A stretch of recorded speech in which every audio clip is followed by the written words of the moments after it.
Hello साथियों, good morning, welcome back. कैसे हैं आप सभी? आई होप कि बहुत अच्छे होंगे। एक बार फिर से मैं आप सभी का स्वागत करता हूं आपके अपने यूट्यूब चैनल नौकरी 24 पर। साथियों, जैसा कि आपको मालूम है कि इसी चैनल के माध्यम से मैं अब तक कोई भी भर्ती नहीं आती है उसकी जानकारी, या फिर कोई भी पुरानी भर्ती जो चल रही होती है उससे रिलेटेड कोई भी अपडेट आती है तो वो अपडेट मैं आप तक पहुंचाता हूँ, है ना। नौकरी 24 आपका चैनल है, सब्सक्राइब नहीं किया है तो जल्दी से कर लीजिए। दोस्तों, आज की जो हमारी भर्ती होने वाली है ये CISF ट्रेड्समैन की भर्ती है ना। अगर आप कंपटीशन की लाइन में है तो यकीन मानिए बहुत सारे बच्चों की फेवरेट भर्ती होती है, फेवरेट डिपार्टमेंट होता है CISF में नौकरी लेने का, है ना। सेंट्रल गवर्नमेंट की नौकरी होती है और महिला पुरुष दोनों ही इस फॉर्म को अप्लाई कर सकते हैं ना। ट्रेड्समैन की है, बहुत अच्छे पद आए हैं और ट्रेड्समैन का मतलब है अलग अलग। आप इसमें जानोगे कि किस ट्रेड की ये वैकेंसी है।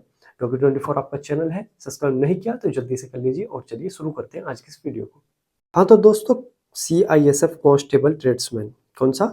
CISF कांस्टेबल ट्रेड्समैन रिक्वायरमेंट 2025 है ना, यानी कि 2025 का ये नोटिफिकेशन है।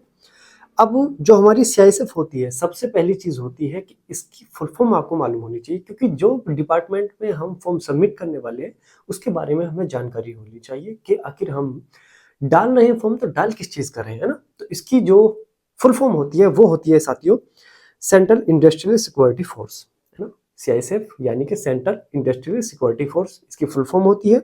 एग्जामिनेशन 2025 है और आज की इस वीडियो में हम 100 डिटेल पर हम चर्चा करेंगे कि आखिर नोटिफिकेशन में क्या क्या डिमांड आपसे की गई है, यानी कि बच्चों से क्या क्या डिमांड की गई है कि वो जो पात्र होंगे एप्लीकेशन फॉर्म को फिल करने के लिए वो कौन होंगे, है ना। इस पर चर्चा हम कर रहे हैं, ठीक है। तो सबसे पहली चीज होती है इंपॉर्टेंट डेट्स, है ना। लेकिन उससे पहले एक छोटी सी चीज है, नौकरी 24 आपका चैनल है, अगर सब्सक्राइब नहीं किया है तो जल्दी से सब्सक्राइब कर लीजिए ना। और अब इंपॉर्टेंट डेट्स की हम चर्चा करते हैं। इंपॉर्टेंट डेट्स का मतलब है कि आपके जो अप्लाई स्टार्ट कब से हुए हैं ना, फॉर्म स्टार्ट कब से हुए, तो याद रखेंगे ये फॉर्म आपके ऑनलाइन स्टार्ट हो चुके हैं और ये आपके 5 मार्च से भरे जा रहे हैं ऑनलाइन, है ना। आप किसी भी साइबर कैफे जाइए, वहां से आप अपने फॉर्म को सबमिट कर सकते हैं, ऑनलाइन भरे जा रहे हैं ना। वहीं अगर मैं इसमें लास्ट डेट की बात करता हूं तो दोस्तों 3 अप्रैल इसमें लास्ट डेट होने वाली है, यानी कि 3 अप्रैल से पहले पहले आप अपने फॉर्म को सबमिट कर दीजिए ना। वहीं अगर मैं फी की पेमेंट की अगर लास्ट डेट की बात करता हूं तो जो आपकी लास्ट डेट होने वाली है किसकी, फॉर्म फिल की, वही होने वाली है आपकी लास्ट डेट आपकी फी की, है ना। अगर मैं एग्जाम डेट की बात करता हूं तो साथियों एग्जाम डेट अभी क्लियर नहीं है, लेकिन हाँ ये जरूर है कि 2025 में आपका एग्जाम हो जाएगा। अब देखिए 2025 तो बहुत है, क्योंकि अभी तीसरा महीना चल रहा है, मार्च चल रहा है और अभी 9 महीने बाकी है। याद रखेंगे CISF की ये वैकेंसी है, ट्रेड्समैन की वैकेंसी है और हो सकता है कि 2026 मार्च तक कंप्लीट भर्ती हो जाए, है ना। क्योंकि बहुत लंबा समय नहीं खिंचेगा, यानी कि 2 से 3 महीने में आप ये देखोगे कि आपकी भर्ती प्रोसेसिंग बहुत फास्ट होने लगी है ना। अब इसका सिलेक्शन प्रोसेस क्या रहेगा, कब इसका एग्जाम होगा, वो भी हम इसी वीडियो में चर्चा करेंगे। यानी कि हम कह सकते हैं कि अभी मार्च चल रहा है और अगस्त या फिर सितंबर तक आपके पेपर होने की पूरी पूरी संभावना है ना। वहीं अगर एडमिट कार्ड की बात करता हूं तो ये आपको मालूम है कि जब आपका एग्जाम होता है तो उससे एक हफ्ते पहले या फिर 10 दिन पहले आपका क्या होता है, एडमिट कार्ड आ जाता है ना। वहीं रिजल्ट की जो अपडेट होगी वो मैं आपको लाकर दे दूंगा ना, कि आपका रिजल्ट कब आ रहा है, ठीक है। अब एक चीज है जो मैं हर वीडियो में बताता हूं कि साथियों कोई भी वैकेंसी अगर आती है ना, नोटिफिकेशन आउट होता है तो सबसे पहली चीज होती है कि उसे जो डिपार्टमेंट है जिसकी वैकेंसी आई है उसकी ऑफिशियल वेबसाइट पर जाइए और वहां से नोटिफिकेशन को देखिए, चेक कीजिए कि ये नोटिफिकेशन फेयर है ना, कहीं ऐसा तो नहीं है कि किसी ने मजाक कर दिया हो, ठीक है।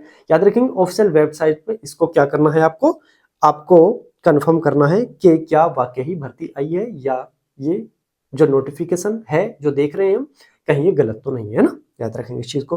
अब वहीं अगर मैं एप्लीकेशन फी की बात करता हूं कि जब आप इसको फॉर्म को भरोगे तो इसमें आपकी फी क्या लगने वाली है, यानी कि फीस आप क्या पे करोगे, है ना। अगर आप जनरल कैटेगरी से हैं, OBC से हैं या फिर आप EWS कैटेगरी है तो आपको फीस देनी होगी कितनी, 100 रुपए, मात्र 100 रुपए, है ना। 100 रुपए फी आपको देनी पड़ेगी, इसके अलावा जिससे आप फॉर्म भरवाओगे उसका चार्ज अलग रहेगा, है ना। वहीं अगर आप SC से हैं या फिर ST से हैं तो आपको 0 फी देनी है, यानी कि कोई फीस आपको नहीं देनी है। याद रखेंगे इस चीज को ना। और पेमेंट मोड ऑनलाइन होना है तो ऑनलाइन आप कैसे भी कर सकते हैं, चाहे आप डेबिट कार्ड से आप पेमेंट कर दीजिए, क्रेडिट कार्ड से कर दीजिए, इंटरनेट बैंकिंग से कर दीजिए, या फिर IMPS के माध्यम से कर दीजिए, या इसके अलावा कैश कार्ड या फिर मोबाइल वॉलेट के माध्यम से आप इसको पे कर सकते हैं, है ना, याद रखेंगे। अब सबसे मेन चीज होती है कि जब हमको ये मालूम है कि हम फॉर्म को डालेंगे, है ना, अब क्या सभी एज के डाल सकते हैं या एक लिमिटेड एज इसमें दी गई है, तो वो कौन सी होती है, याद रखेंगे। CISF कांस्टेबल ट्रेड्समैन रिक्वायरमेंट 2025 में एज डिटेल्स हम चर्चा करेंगे कि आखिर इसमें एज क्या मांगी जा रही है।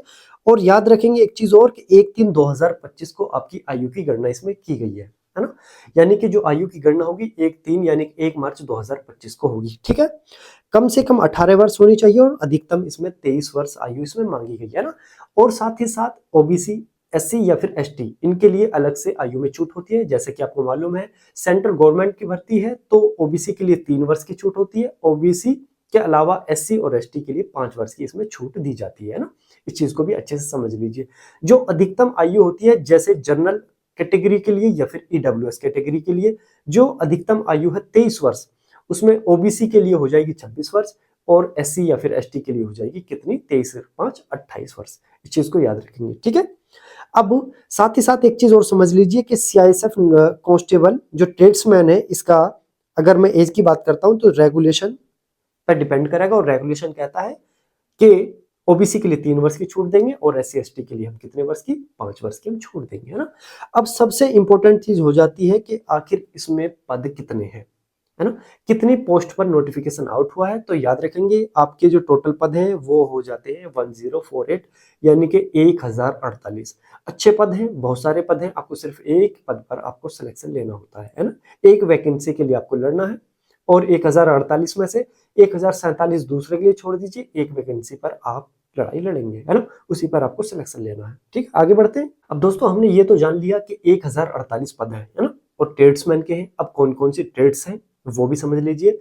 अब उन ट्रेड्स में जो 1048 पद हैं उसमें महिलाओं को कितने दिए गए हैं और पुरुष के लिए उसमें कितने पद हैं, इस पर भी हम चर्चा कर लेते हैं। याद रखेंगे CISF कांस्टेबल ट्रेड्समैन नोटिफिकेशन 2025 का हम चर्चा कर रहे हैं और स्किल ट्रेड के बारे में बात करेंगे, कौन कौन सी ट्रेड इसमें शामिल है ना। देखिए सबसे पहली चीज है, एक तरफ कॉलम है हमारे ट्रेड का, दूसरा है हमारा ट्रेड्समैन, है ना, यानी कि पुरुषों के लिए, और तीसरा हो जाता है हमारा फीमेल के लिए यानी कि महिलाओं के लिए। ठीक, सबसे पहला बार्बर यानी कि जो हमारे नाई होते हैं उनके लिए भी वैकेंसी है। वहीं अगर आप नाई के माध्यम से, है ना, ट्रेड्स अगर आप नाई के लेते हैं, अगर आप पुरुष हैं, है ना, तो आपके लिए टोटल 163 पद हैं। महिलाओं के लिए इसमें 17 पद रिजर्व दिए गए हैं। और इसके अलावा जो बूट मेकर होते हैं यानी कि मोची होते हैं, उनके लिए पुरुष के लिए 7 पद हैं और महिलाओं के लिए 1 पद है ना। ऐसे ही tailor, cook, washerman, sweeper, painter, carpenter, electrician, माली, वेल्डर और चार्ज मैकेनिक और MP अटेंडेंट, है ना, यानी कि जो मोटर पंप का जो अटेंडेंट होता है, ये सभी ट्रेड्स हैं। और इसके सामने आप देख रहे होंगे 2 कॉलम बने हुए हैं, इसमें महिलाओं के लिए कितने पद दिए गए हैं किस ट्रेड के लिए, और पुरुष के लिए इसमें कितने पद दिए गए हैं।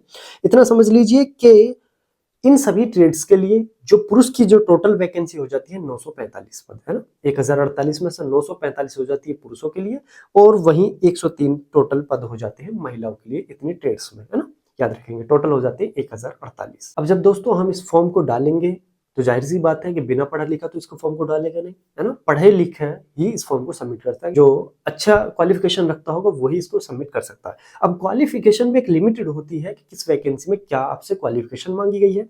तो अगर मैं CISF कांस्टेबल ट्रेड्समैन रिक्वायरमेंट 2025 की अगर मैं क्वालिफिकेशन की बात करता हूं कि आपसे कितनी योग्यता मांगी गई है इसमें, तो ज्यादा नहीं, सिर्फ आपको 10वीं पास होना चाहिए, है ना, केवल और केवल 10वीं पास, 12वीं पास की जरूरत नहीं है, सिर्फ और सिर्फ 10वीं पास अगर आप हैं तो आप CISF कांस्टेबल ट्रेड्समैन का फॉर्म आप अप्लाई कर सकते हैं, याद रखेंगे ना। और साथ ही साथ मैट्रिक्स एग्जाम ये कहलाता है 10वीं, और passed any recognised board of India, यानी कि आप भारत के किसी भी बोर्ड से आपने 10वीं की होनी चाहिए, आप इस फॉर्म को सबमिट कर सकते हैं। इस चीज को अच्छे समझ लीजिए। जब इस फॉर्म को हम सबमिट करेंगे तो जाहिर सी बात है कि इसमें हमको ये भी पता होना चाहिए कि आखिर इसमें सिलेक्शन प्रोसेस क्या है। जो भर्ती प्रक्रिया है किन चरणों से गुजरकर हमारा फाइनल सिलेक्शन होना है, इस पर भी हम चर्चा कर लेते हैं। तो याद रखेंगे सबसे पहले आपका पीईटी और पीएचटी होना है ना, यानी कि शरीर की मापतौल होनी है, उसके बाद आपका भागदौड़ होनी है, और जो साथी हमारे यहाँ से आगे बढ़ेंगे वो डॉक्यूमेंट वेरिफिकेशन कराएंगे, है ना। डॉक्यूमेंट वेरिफिकेशन का मतलब है आपके पास 10वीं की मार्कशीट होनी चाहिए।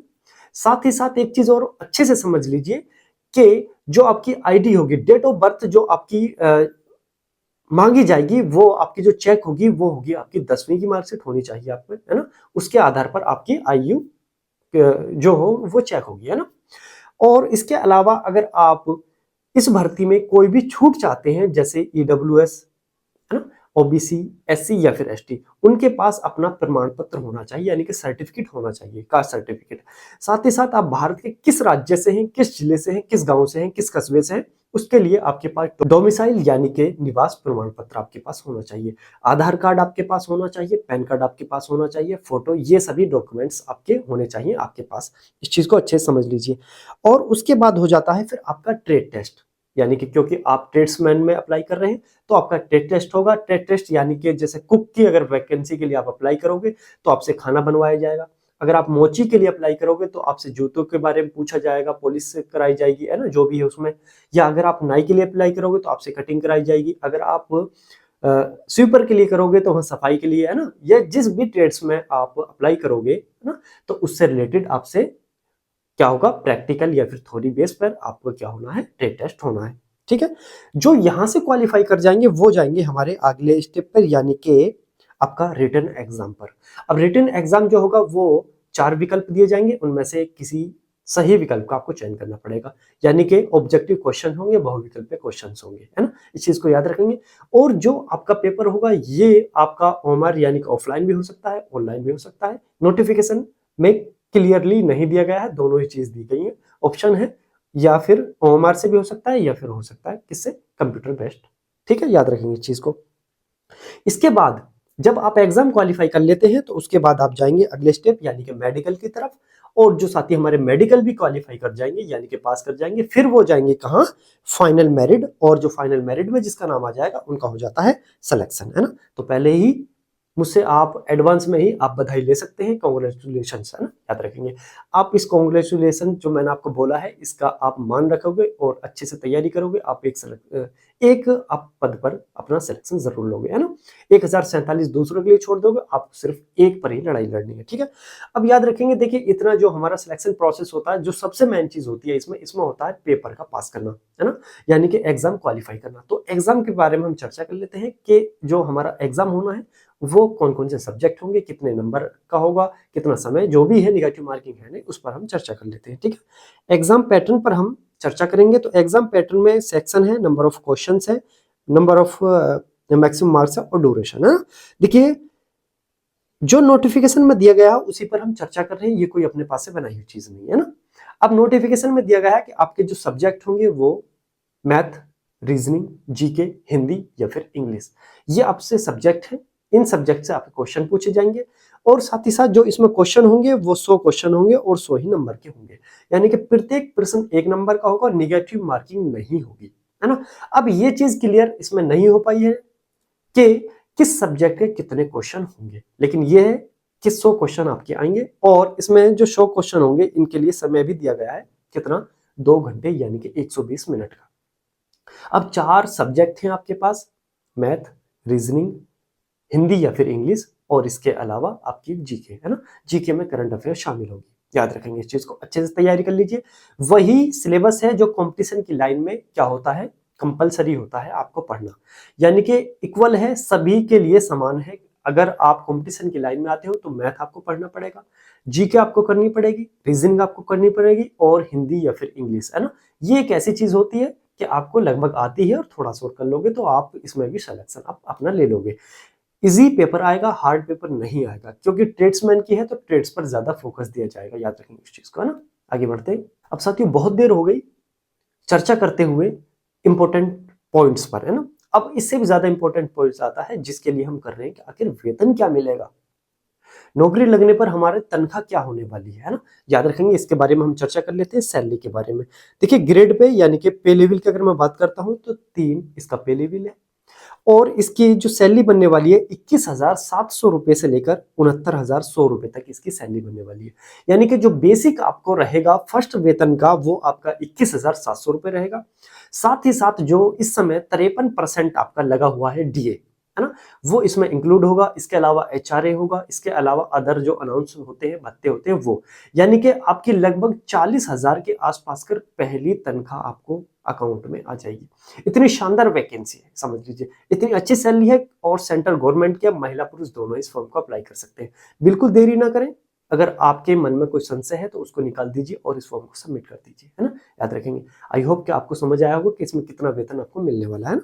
वहीं अगर मैं इसमें फिजिकल पर हम चर्चा करते हैं कि आखिर इसका फिजिकल क्या होने वाला है ना, फिजिकल के बारे में बात कर लेते हैं महिला और पुरुष दोनों के लिए, कि महिलाओं के लिए क्या फिजिकल है और पुरुष के लिए क्या फिजिकल है ना। देखिए इवेंट जो होंगे इसमें 3 होंगे, पहला हाइट, दूसरा चेस्ट और तीसरा रनिंग। अब जो हाइट होगी, अगर मैं पुरुष की बात करता हूं, पुरुष में कौन कौन, जनरल, ईडब्ल्यूएस, है ना, याद रखेंगे, जनरल के साथ ईडब्ल्यूएस, ओबीसी और एससी, इनके लिए हाइट है 170 सेंटीमीटर पुरुष के लिए। वहीं अगर मैं महिलाओं की बात करता हूं तो 157 सेंटीमीटर, है ना। अगर एसटी कैटेगरी से हैं आप, पुरुष हैं, तो आपकी हाइट हो जाती है 162.5 सेंटीमीटर, है ना। वहीं अगर आप एसटी कैटेगरी से महिला हैं तो आपकी हाइट मांगी जाएगी 150 सेंटीमीटर, है ना। अगर मैं चेस्ट की बात करता हूं, अगर आप पुरुष हैं, जनरल, ईडब्ल्यूएस, ओबीसी या फिर एससी, तो 78 से लेकर 83 सेंटीमीटर आपकी चेस्ट मांगी जाएगी, 5 सेंटीमीटर का फुलाव होता है, याद रखेंगे, है ना। यानी कि नॉर्मल आपका 78 है और फुलाव के साथ में 83। महिलाओं में चेस्ट नहीं मापी जाती, इनका वजन मापा जाता है, याद रखेंगे इस चीज को, है ना। अगर आप पुरुष से एसटी हैं, कैटेगरी से हैं, तो आपकी जो चेस्ट होगी वो 76 सेंटीमीटर से 81 सेंटीमीटर, 5 सेंटीमीटर का ही फुलाव मांगा जाएगा, याद रखेंगे। वहीं अगर मैं रनिंग की बात करता हूं, यानी कि दौड़ की बात करता हूं, तो इसमें रनिंग होगी महिला और पुरुष दोनों के लिए होगी। एक ही मौका दिया जाएगा, एक ही चांस होगा। अब इसमें जो पुरुष होंगे, चाहे किसी भी कैटेगरी से हैं आप, ओबीसी, एससी, एसटी, है ना, या फिर ईडब्ल्यूएस या फिर जनरल, कोई भी हो, आपके लिए 1.6 किलोमीटर यानी कि 1600 मीटर की आपकी रेस होगी, और समय दिया जा रहा है 6.5 मिनट का। पर्याप्त समय, अच्छे से आप इसको बहुत इजीली आप अपनी रेस भी कंप्लीट कर सकते हैं। 6.5 मिनट में 1600 मीटर यानी कि 1.6 किलोमीटर। अगर आप महिला हैं तो इसकी हाफ, पुरुष की हाफ यानी कि 800 मीटर ही रेस लगानी होगी, और समय 4 मिनट का आपको दिया जाएगा, है ना। 800 मीटर की रेस में आपको 4 मिनट का समय दिया जाएगा, पर्याप्त समय है, अच्छे से आप अपनी रेस को कर सकते हैं, है ना। आई होप कि आपको यहां तक समझ आया होगा। Neo24 आपका चैनल है, सब्सक्राइब नहीं किया तो जल्दी से कर लीजिए। बेहतरीन से बेहतरीन भर्ती की अपडेट मैं इसी चैनल के माध्यम से आप तक पहुंचाता रहता हूँ, ठीक है। दोस्तों आज की इस वीडियो में केवल इतना ही, फिर मिलेंगे अगली वीडियो में कुछ नई अपडेट के साथ में, नई जारी के साथ में, और या फिर कोई नई भर्ती की नोटिफिकेशन के साथ में, ना। अपना ख्याल रखिए, अच्छे से तैयारी करें, 2025 है, हर समय जैसे पिछली सालें निकलती चली गई, ऐसे 2025 को न जाने देना।